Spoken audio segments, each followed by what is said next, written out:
Welcome to another episode of Lightspeed Investing. I'm so glad to have Anthony, CEO of Deliver Capital, back again as we're going to talk today about how to set up your business to look like a Fortune 500 company so you can avoid bank denials. What's going on, man? How you Hey, doing? buddy. Great to be back, man. Thanks for having me again. Of course, we got a super exciting topic. You're just a treasure trove of knowledge, and I'm always excited for these episodes. Yeah, yeah, definitely it is though. It's the closer you are to get your company structured and to get your credit in line, the more capital you're able to obtain from the banks. So happy to provide everything that I know. Absolutely, man. So today, I know we're going to talk about how to set up your company and how to make it look like a Fortune 500, right? So the three, I think, most crucial points, is why is it important to set up, right? The checklist that you should look at, as well as what to watch out for, from my experience in working with you. So if you don't mind kind of touching base on these three things, let's start with the Sure. first one. Why is it so important to set up? Yeah, so I think like one of the main topics for when you're looking to apply for any type of loan, right? You're a business loan, a credit card, a equipment loans, whatever that is, you're gonna have an underwriter that's gonna be looking at your file. And Right. they're gonna be like, okay, well, I have Philip Chan on my desk here. Who is Philip Chan? Mhm. And so they're going to look at number one, yourself as yourself as a guarantor and your character and your credit and things of that nature. And then they look at the business. It's like, what is the strength of this business? How is this set up? Mhm. And so like little small things where, just even creating the company name that is, in my opinion, what I teach is like keep your company name as subjective as possible. Mhm. For example, like my company name is Deliver Capital, but my corporate name is Liberios Inc. Right? Like, Mhm. what is Liberios? Liberios can be anything, right? Gives you the flexibility to maneuver between different, industries or categories, et cetera, because there's a few different high, there's a few different industries that are labeled high risk. It's like, for an Right. example, if you're in real estate, investing, financial services, car dealerships, and there's a whole list of them. One of the major ones out there. So like investments are the one of the number one killers. Like I have over $1 million in credit lines, and even though I'm technically a financial services, but the way my company name is, it's very subjective, and I can be business advisory, Mhm. management, very similar to what I'm doing, Mhm. but it's not exactly, you know, um, I'm not lying, but again, it's very parallel to the commonality between that, which allows me to become bank compliant in a low risk industry. So when a underwriter is looking at you, how you're set up, your local listings, I'm not going to get into that checklist and why it's important for all that, how to set that up properly, because they want to make sure, hey, this company, even if you're a startup, looks like you're in this high-rise building. You have a professional name and email address, low risk industry, which really is one of those little check boxes that you want to just lay off, right? You want them to focus more on the strengths, not these little small things. Hey, or am I a solopreneur, right? If Anthony Vanaki at his home address with an at Gmail, all these different little things that make you look like a very small person. Or do I have a nice professional website in this high-rise building? And I'm going to get into, a little bit of the hacks of how to, maneuver that. So looking at one, don't be boxed into a certain category of your business and having that flexibility. Because maybe, hey, you have a business idea, for an example, and then a year or 2 years ahead of the road, you might, you know what, I don't want to do that anymore. Like if it was transportation or logistics, Mhm. and you're like, now I want to do e-commerce, Right. but you have the name trucking in your business, right? Now you have to start a whole brand new Yeah. one. And the rule of thumb is, hey, once you're past 2 years in your company and the age, then that opens up a whole lot of doors for working with the big banks, right? So you want to be very strategic and set everything up right uh, for, uh, from the very get go. From Right. that. So you can maximize funding and also avoid, small little issues that can pop up. Yeah, That's you don't want to create additional roadblock. It's already, business by itself, it's already difficult as is, yeah. right? And the smart ones who know how to play the game Yeah. is the ones who typically win. And so if we can set things up from the very beginning that allows us to be flexible Mhm. in a model, in a business, in growing, in whatever, then it allows us to get to that finish line a lot faster. Love it, man. Love it. Yeah, and I think one of the key takeaways here is to position yourself as a non-high risk company or in Correct. the non-high risk industry, right? So that your application looks as strong as possible. Correct. Yeah, correct. So, I mean, even if you have no revenue, Hmm. you have zero revenue, you're a startup, but you have good credits, right? And so they're going to look at your credit profile, and they're going to look at the way your company's set up. And so that by itself can go a long way. You could actually get 1 or 2 times more money just by having your company set up properly. When you're talking to a banker and you're like, yes, this is my model, this is what I'm doing. I'm about to grow, X amount of percentage or this much amount of money. And then the underwriter's gonna look at you like, do I believe this person? It's kind of one of the questions an underwriter looks at. If what they're telling me, are they trying to make, some type of facade or is a fraud or some sort, like, a lot of these people, they look into that and try to Yeah. fool these banks.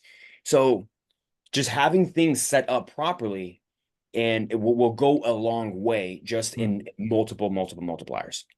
No, absolutely, and I'm glad that we're kind of segueing into this next point, which is what is the checklist, right, for the proper setup. I mean, I know there's a lot, but I guess in this condensed time frame, right, the most important ones. Yeah, lucky for you, I've just been doing this for 20 years, so I think I can go through it pretty quickly, from that angle. But yeah, one of the number ones that I would say, hey, when you're looking to either start your business, create a company name, just make it as subjective as possible. Don't put anything construction, e-com or whatever the name is. But you want to have, acronyms are good, ABC, enterprise, group, holdings, anything of that such, which, management of some Mhm. degree, that's interconnected to what you're actually doing with the use of funds or use of business. Mhm. So that's kind of number one of just keeping it very subjective, from that angle. Then you want to say, okay, how am I going to be set myself up? So number one, um, first thing is like your personal your business address. Don't use your home address. Use a business address. So if you can't afford a physical, an office, a WeWork, or a Regis of some degree, and you have an actual office, it will go a long way. Right, But right. even if you're on a budget, you can do a virtual address and pay $50 a month that you just accept your mail into that address. Mhm. That's going to be a higher probability for you even sitting at that little small expense will go a long way.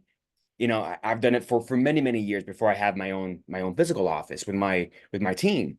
But again, when you're in lean startup mode, like just minimize all those costs as much as possible. Get fueled up with your credit lines, and then you can go and expand. Going from there. So number one, that personal address. Don't use your home address. No PO boxes. No UPS addresses.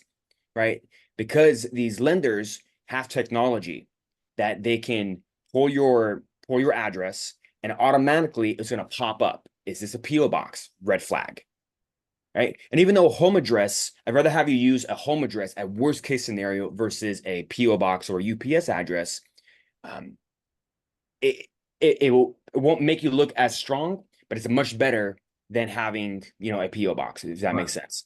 Yeah, but Also, regardless, you still don't want to, come off like you are a solopreneur trying to, just make things work, right? The idea again is to set up your business to look like a Fortune 500 company, and then yeah, have an actual business address, right, that legitimizes your enterprise and seriousness at which you conduct business, yeah. right? So if, That's the if you idea. look if you look at the common sense factor, right? If you're a business that's generating 100, 200, $300,000 a year, and then you're going to go from 300,000 to a half a million to 1 million to 2 million to 5 million to 10 million and above, right? And so these banks, they make money off of the loans and your relationship and the cash that you put into their bank. So they want to grow with you. So if you're looking like a small, person in your house, it's not as much confidence into an underwriter. Like you think about these approvals you see online, or you got 50 to $100,000 in a business credit card, right, Mhm. with Chase or one of these B of A's, and they didn't have to provide any documents. Like it's still that's possible. We've done it many times for our clients. but it's, the perception of how we're setting things up and positioning, right? The little small elements of this checklist that I'm teaching you guys will go a long way from that. So number one is your professional address. Then you want to say, okay, well, looking at a domain, an email address, and your website. Mm. Now, here's a little fun fact. You don't need to have your domain name to be exactly the same as your corporate name. I have Deliver Capital. Liberios is the one is a corporate name from that. And so you can be very flexible of your corporate name and then the websites and the branding of that from online portion of it, right? So just, get that little clarity. No Gmails, right? So to have a Anthony at Deliver Capital. And, so those are all certain, elements that's going to be very, very necessary. And have your website kind of explain the story about what you're doing, right? So have that copy, spend a little bit of time and effort. You can do it yourself, or you can hire somebody in Fiverr and Upwork. We use a company called business funding websites. Shoots. Okay. Anyways, we taught them how to build corporate compliance websites for our clients, and it's been working very well. All right, so next is going to be your phone numbers. So don't use your cell phone or a Google Voice of some sort. You can go to companies like Call8, and some of these you can buy a prepaid number for a few dollars a month, and you only pay as you go. So having an 800 number on your website makes you look like a lot stronger person versus a cell phone, from you just have that rerouted to your cell phone. But just having that will be very necessary from that. And so once you have that phone number, you want to then register with 411. So it's like low. So you want to go in Google and just put in register 411. I think it's like local listings. I forgot the actual website. Is that separate from the Duns and Bradstreet, the 411? That's correct. Yeah. Okay. So an underwriter will type in your business number into Google and into a private database, and it's going to show up. Is it registered? Because if you think about the common sense, right? It's, hey, if I'm a business and I'm looking to grow, I need clients. I want to make sure I have a website presence, right? A legitimate business. Like you look at Deliver Capital, I'm all over the place, right? And Instagram and Google, things of nature. It's kind of like my next portion of it is local listings. So your Yellow Pages, your Google, your Facebook, your Instagrams. You want to go to, all the different local, there's the Angie list, all these different little small ones out there. Number one, you may get clients from it, but when an underwriter, it types in your company name into Google, they're going to see, all right, is there a track record and a history of this person? They're going to type in your name and they're going to type in your business's name. Right. And so, what's going to come up, right? You're going to look at that because, the little small things can affect somebody's decision. And we're persuading an underwriter to say, this is a safe bet. Not only is it a safe bet, we're going to give them a higher limit because of X, Y, and Z. So all this is kind of, being able to tell a story about who we are, our character, and then the way our company's set up, from that angle. And then once you have this checklist of foundations, then I'm going to get into I'll come back and I'll do another session about business credit and how that all works. But then you want to go to Duns and Bradstreet and obtain your Duns number for free. You don't need to pay them. They're going to probably trying to upsell you some Credit Strong or Credit Signal, I think it is. Getting your Duns number allows you to build business credits and having that paydex score, which we'll go into that, but that's going to be very helpful because by having strong business credit, it gives you about 2 to 3 times higher amounts of approvals and limits from doing that. So just having the basic necessities, you can go very cheap on setting this up. And then after you have that all, so remember, there's a sequence for how things are done properly. And so I wouldn't go and get your DUNS number without having the address, the website, and the emails and things of that nature, right? Gotcha. So that's kind of like a little bit of that checklist that matters. Yeah. It's sequential, basically. Yeah, right? It's a formula, right? Yeah. It's like if you're baking a cake, right. There's a recipe. What happens when you bake that cake and you put in the flour or the sugar or something in a different part of that sequence of I'm not a baker, but but the point is that there's a recipe and a sequence from that. When you're out of sequence, right? when you take that cake out, it's going to be flat. It's going to be And look the ugly. intent here is, instead of a cake, it's 2 million in funding or 5 million funding, right? Fill in the blank. Something like that. Yeah, it's a little bit more than your corporate compliance and looking like a Fortune 500 is, one of the four pillars that I teach, right? Your personal credit, the way your company's set up, what we're talking about right now, your business credit, your financials. These are the four main ingredients to get the amount of money that you're looking for. Mhm. So yes, it's all very, very necessary. So we've talked about, why is it important to set it up properly, the checklist, so to say. And of course, we always want to learn from, a compressed time frame, right? Especially when we have someone as experienced as you.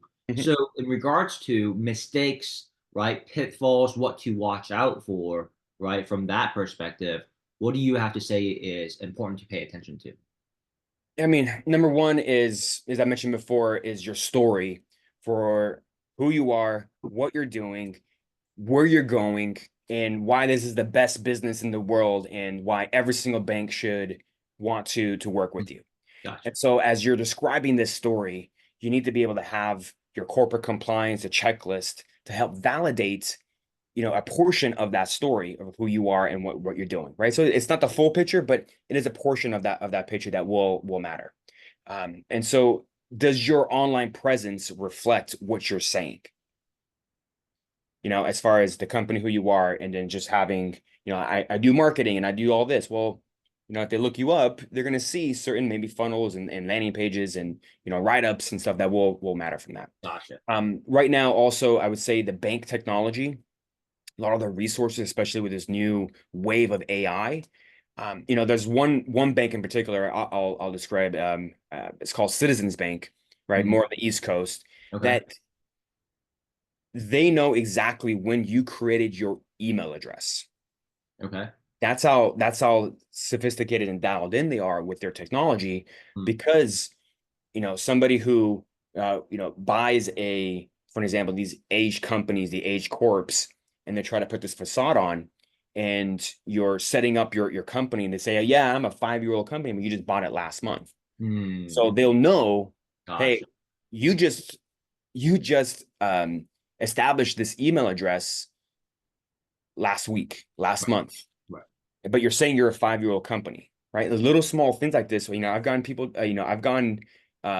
uh, I've seen people get denied just because of these little small things. Hmm. You're like, hey, I got the money and I got the credit, but the story of the business and what it does and online presence wasn't there, and they got denied from it. It's crazy how it is. And I think one of the number one things is like those are small things that you can overcome, but your, if what you know now from what I taught you, right? Again, like, hey, if I was in a high risk industry and I decided to put my company name as XYZ Investing, Real Estate Investing LLC, any of these high risk industries, you're like, what do I do?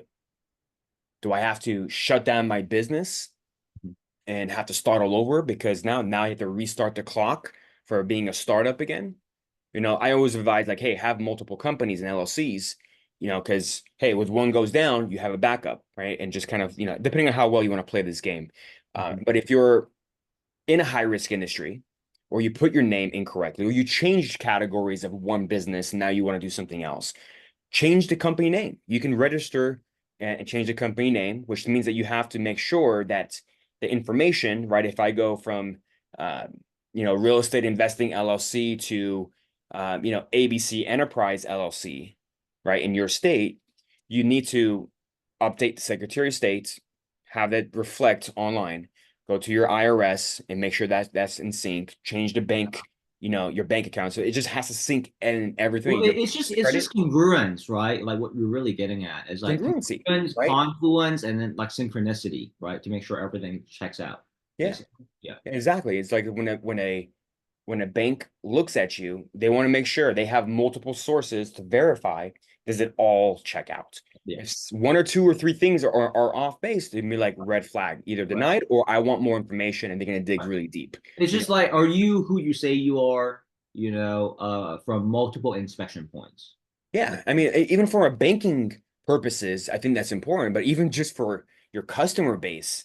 You know, Mm, if you're not foreign filed or you don't have your company registered in the same state that you operate in, and a company's doing due diligence on you, and that's not looking right, like you did a Wyoming company, but mm, you live in Kansas, you know, you should be foreign filed Wyoming into Kansas and doing your operating your business in Kansas.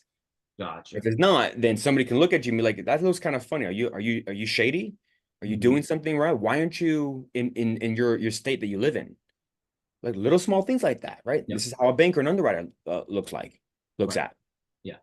So Uh, there's ways of overcoming and challenge, these challenging elements of, changing your corporate name. You could always swap out from an at Gmail to a professional domain names. You can buy aged domains, mm, right? Auctions and things of that nature. So there's right. ways of overcoming quickly these challenges that come across. So it's not like it's no good if you don't have it in place. Right. Absolutely. Well, hey, Anthony, again, thank you so much for your time. It's always been a pleasure learning from you. What is the best way for the audience to get a hold of you, right? If they want to Yeah. learn more. So you can go to delivercapital.com, which is our website. Hmm. Mainly on my social, which is Instagram is going to be Anthony Vanaki. Uh, what is Facebook is going to be Deliver Capital. YouTube Deliver Capital. So and TikTok is Anthony Vanaki. So a little bit of both sides over there. But yeah, reach out if you guys have any questions about anything with funding, with credit. If we typically average anywhere from 100 to 500,000 for our clients. Hmm. And again, it's just a free consultation. If we can help and add value, we'll let you know exactly step by step how that works. And if we can help you, by all means we will. Yep. Again, Anthony, and the best way is delivercapital.com, right?